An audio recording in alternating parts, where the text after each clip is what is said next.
Because T1 have really good neutral state where like you have the poke from the Varus, you know, you have the threat of like the Rise, you can also provide some of that poke and the Gwen can get that on the flank. I also think it makes the Rakan really hard to play into. Nautilus is often picked up as the answer to Poppy instead. Never gets her needles in. But as you can see, Ju just really wants to get this wave into an okay position. The exhaust goes down, and this is what I was saying. Ju, no ghost. Will need to flash. It was a decent flash direction, but he's still going to be in range of those scissors, and it's a solo Good kill. dodges from Kingen, because I thought he was certainly dead. And Faker and Ona say, you know what? We'll take a free kill. Yeah, they're going to look for it as Gideon wants to come on over, but unfortunately the monkey is... Whereas you can just keep pumping damage. Faker coming on over here as Gideon does smite, even though it's on 48 health. There's the exhaust down onto Calyx. Cyclone comes on through though as Doran. I know you're really strong, but you're not quite 1v3 strong just yet, as it's going to be another grub to be taken here. Nongshim will be able to lock that one down. Now Warrior Trickster and Spirit Rush are going to be able to get these two over the wall, and instead it's actually Gideon having to flash. Warrior Trickster not quite up again. Honestly, if it is, that's kind of crazy because we needed a fair bit of hindsighting to come up with this as the justification for just not pressing a button. It's not a good move. Sneaky Monkey comes out of the brush, and they are all inside the circle. Gwen is not immune. Yeah, shield to get this plate. And that's, oh, they actually might find him. Yeah, Lehens is coming down here as Faker can just walk into the Realm Warp, but he was right on top of Lehens. Lehens finds the ulti there as well, buys time for Gio to make his way back, and Faker ain't flashing out of that one because Lehens was already over the wall, and Gio grabs himself his first kill of the game. That's Feats of Warfare over to Nongshim as well. As now Calyx with some Foxfire here, and man, Nongshim pulling the vibes back. Yeah, oh, Doran looking for Jiu. Oh, he cancelled it. As of course I think Doran probably would have been able to, and Jiu is well and truly dead yet again. Solo killing Jiu. Say, maybe if he'd gone... Yeah. Oh, wait. As Owner taking a lot of damage here. Lehen's trying to hold on, but Carrier just knocks Kingen up into the sky. Heroic Charge comes down, and Doran threads the needle as best he can. Was Kingen trying to get something off the back end, but he's not going to be able to do so. Now Lehens is in an awkward spot. Does get a max range dredge line. I don't know whether this will be getting him to safety, and it doesn't. In fact, so down goes the Nautilus as well. And T1, I mean, it was some steps forward there from Nongshim, but T1 just kind of did some big old leapfrogging and have found another advantage. Yep. Okay, Faker and Gideon fighting one another. Here's a Cyclone. As once more, Jiu going to be able to find a really nice spell shield. Faker having to get himself out of the way here. And the flash follow comes through from Gideon, who picks up a solo kill on the Rise, who is around the red buff. Owner takes a Rift Herald. We're doing things everywhere right now. There is just so much stuff happening. I don't know whether it's good stuff, but it's stuff, and things happening is fun. This game has turned so chaotic so quickly. It feels like non-stop action from both sides. Just when you're about to praise one team, Yes! the other team makes a move in return. And, you know, definitely some question marks. Actually, he's doing incredibly well. Oh. Kingen having a little bit of a rough time here as the equalizer will go down just to clear out the wave, but my goodness, that's what it feels like to be hit by the kid. Yeah. That's his reward. Do you see Nongshim pick up a dragon on the other side though, but it's a good proactive play for T1. They will get a tower off the back of it as well, and I'm waiting for the moment where something else happens, because usually we get the one play and then the other play on the other side, you know what I mean? Yeah, I feel like it's as Keeper's Verdict gets rid of the monkey, and now there is just nothing that Nongshim can really do. The equalizer comes on through, that is going to be the smite. Locked down, beautifully done here by T1, as there is the knock up onto Doran. Flash out from Lehens, but the needles are going to follow him. Now Calyx looking for his way forward, does manage to get the charm onto Calyx here, as the Realm Warp trying to get T1 out. Carrier dives forward, wants to just buy some space, and he'll get it. Advantage. That is only 4. That's just, it's not very, very good. As all right, bit of a dive here on this top side of the map, as Faker could be in trouble, and by could be, I mean definitely is. Calyx tanking up this turret for way too long though, and Faker will just get back to clearing out this wave. So never you mind, they just didn't have the damage, didn't hit enough buttons, and the blue guy is going to be able to walk away. Yeah, he just picked up his Seraphs on his last back, so that extra shield came in really clutch there. Really big on the Rise as well, how much mana he has, so able to stave off that dive, and in return, T1 pick up that mid lane tower, and now they're looking for the Ahri, who has no ultimate. Well, Gideon does come on over here and just gets blast coned back by Carrier, who is just going about his business. They will find the Ahri, as Lehen's also finding an awkward angle. That is going to be ulti spell shielded by Gio really nicely against Carrier, as Realm Warp does get this. Maybe that thought process is they all go bot, T1 get control of top side, and once they lose control of top, they're never getting it back. Well, that is going to be the Cyclone connecting onto Carrier, but the anchor does not land. Second Cyclone is going to be enough to put down the Poppy, as now Calyx going forward will get knocked up by the flag and drag, but Gumyushi's in no man's land. He's just dead.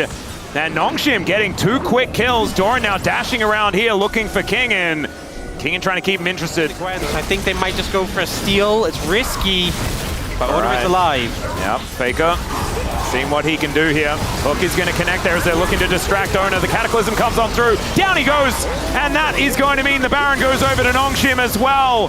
And I thought giving up that Drake wasn't going to work, but with the pick, oh my god, was it beautiful here from Nongshim.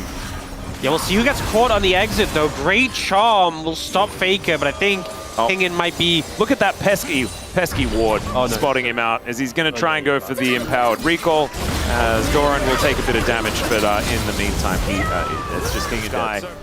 So feeling very, very comfortable at this stage.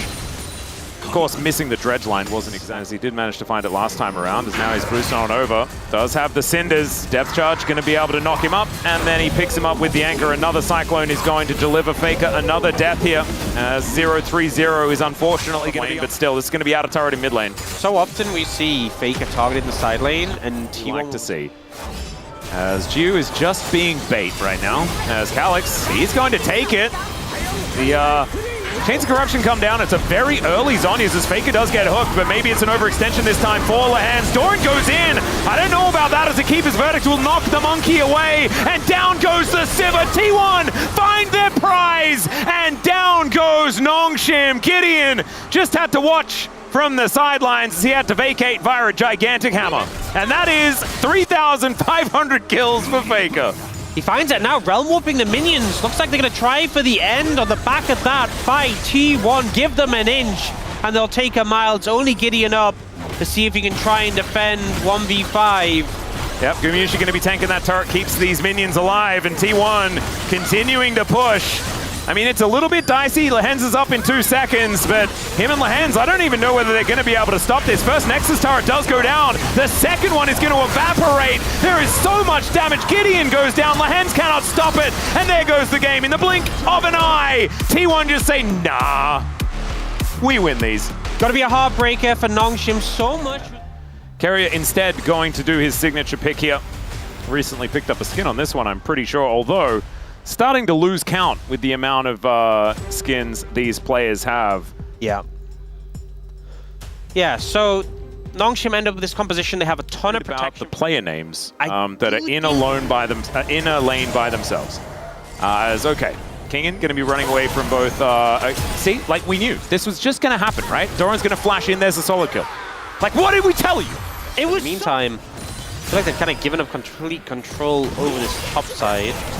Well, Doran going in against Gio and Lehan's. Another public execution, another possibly dead Gio here, as he does get the piercing darkness, keeps himself alive. The Dawning Shadow as the last turret shot comes in, but there are even more bullets on this map, and the curtains have been called on Gio's life once again. He almost got his revenge, but he just doesn't quite manage to nail it, as Calyx not going to be dying just yet either, as Gideon coming on over, gets the flash on in. Heroic entrance, Faker going to get knocked up and probably taken down here, as he has no flash and no chance to get out. Gideon will get his first here. Under the enemy tower, well, I've got to take it before they get it. Do you remember when Rengar had his Bone Tooth necklace? Yeah. That was my favorite stacking. As Calyx, this is his least favorite moment. Never mind! He's going to turn it around. The Dawning Shadow comes in. Carrier trying to keep Faker alive as the magical journey is unable to be taken. And I think Nongshim agree. Moving over now. Yep. The Catfish does not approve. And there is the flash in from Gideon. Actually nothing. That is a bit of information overload. There is the paranoia though. And Gio, this time going to be able to move over to his teammates. Devour comes through from Lehen's this time, and that will keep him alive.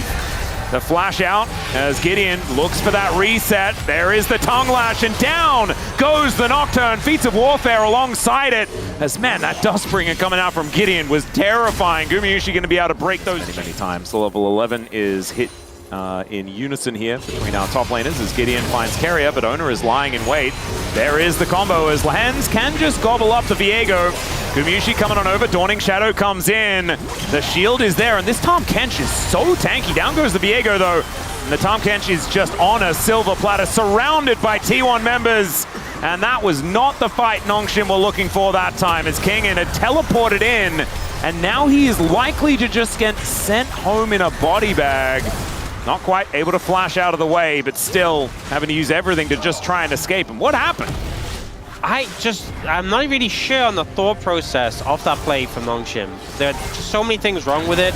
They're getting the play out of the way instead of it being a game-losing one at the end. Yeah, something like that. But I mean, T1 are just so quick to respond, so quick to punish, unsurprisingly. Faker, but it just... Maybe they thought that weird. Galio might sometimes be involved. As Kingin has found Owner, he goes all out actually, as Faker will turn up.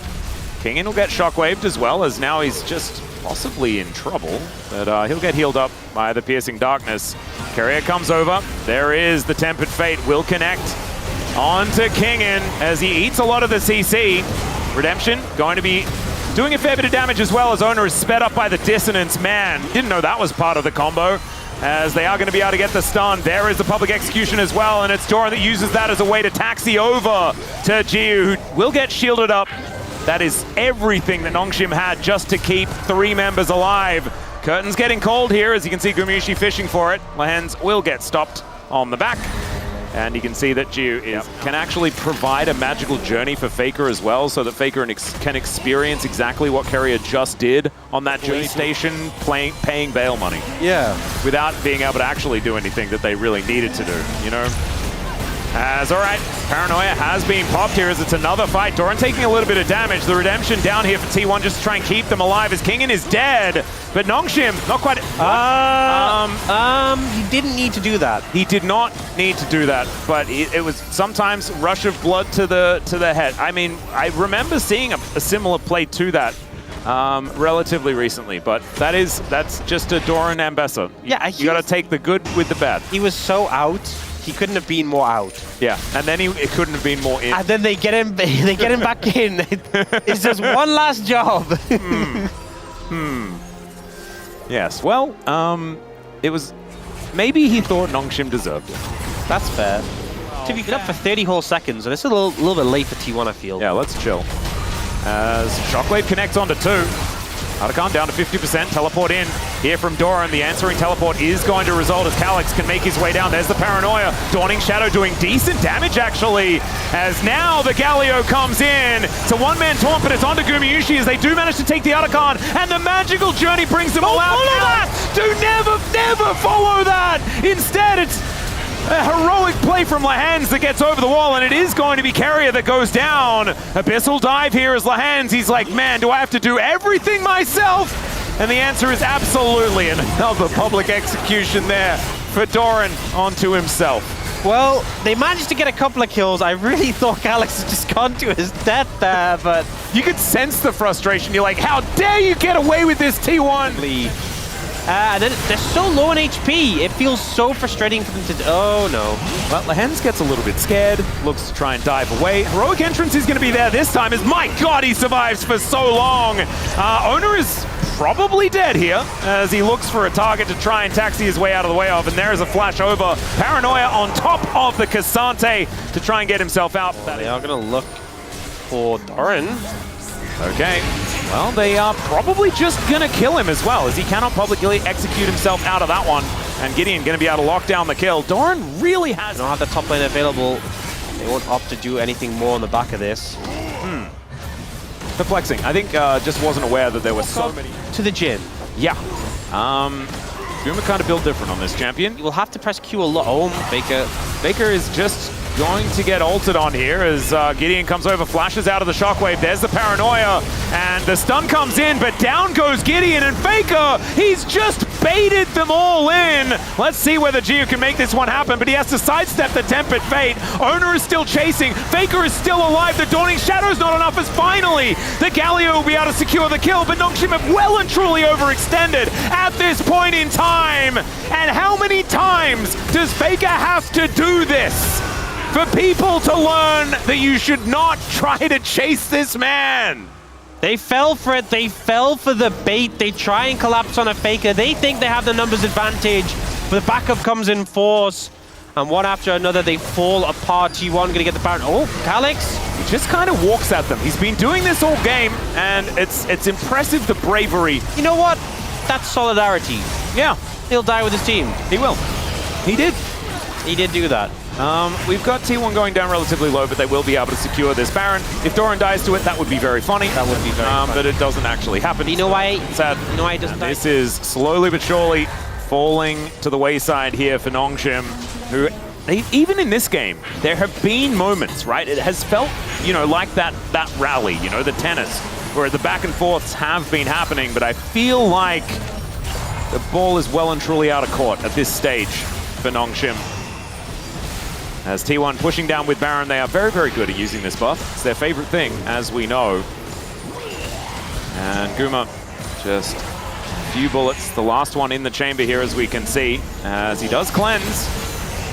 That is a cooldown that they do need to be wary of, but the curtains are going to get called here. And down goes this inhibitor turret. There's the shockwave combo. They find it. The bullet's going to ring true as well. Deadly flourish. My God, Gumi, do not give this man the Jhin or the Varus, and they did both in this series. As Kingan's going to go down, and once again, you might blink and miss it, as T1 will just close out this game number 2.